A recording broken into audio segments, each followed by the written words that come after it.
Welcome back to Math 103. This is video number 4 on apportionment.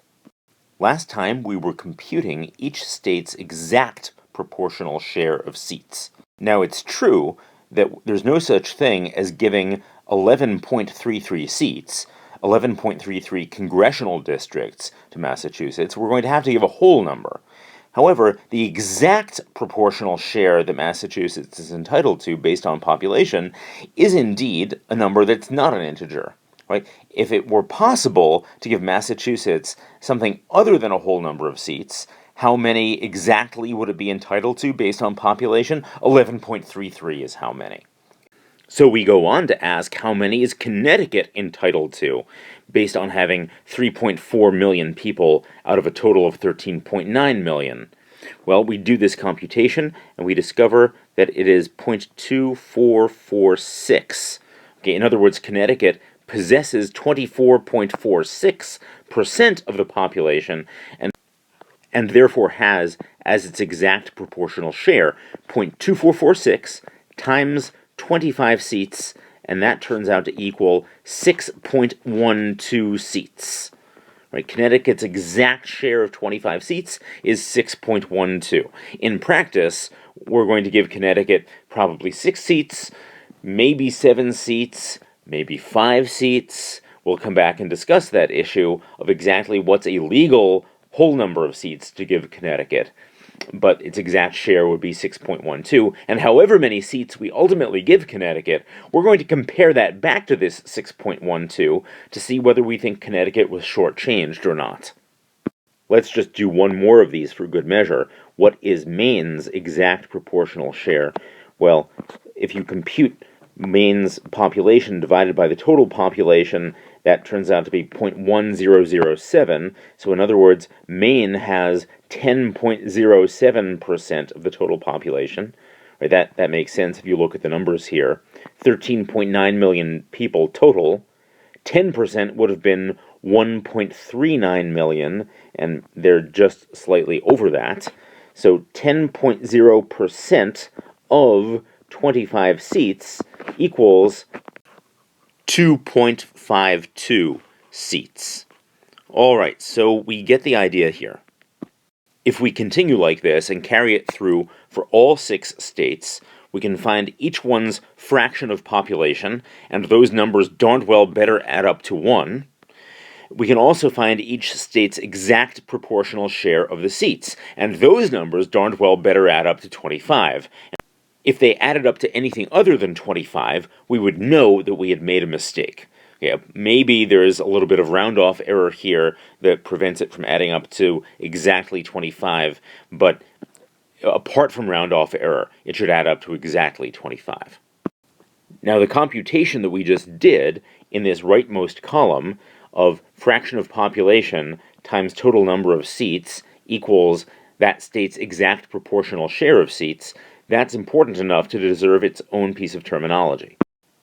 We call that number the standard quota of a state. Okay, so the standard quota of a state equals that state's fraction of the total population times the total number of seats. That's exactly what we just computed in that rightmost column.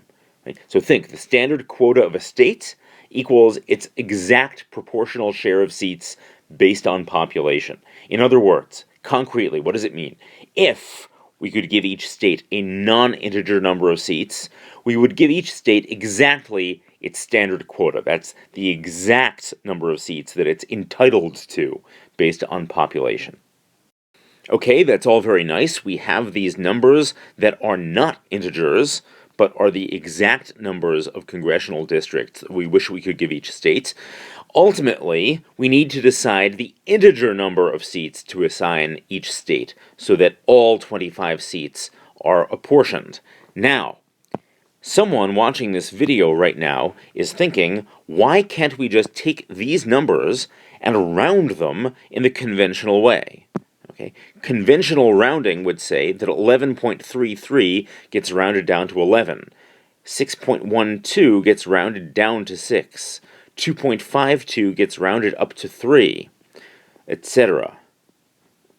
And in fact, if you did that, because we just happened to get lucky in this example, these numbers would in fact add up to 25.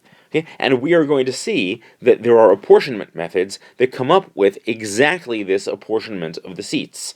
So what's all the fuss? Why do we need to make a whole chapter out of this? Why can't we just compute these standard quotas? Okay, we understand why that's important. Why can't we just compute these and then just round conventionally? The reason is that if you took these 1.4 million people living in Maine, and you persuaded a few of them, not that many, to move to New Hampshire, what would happen?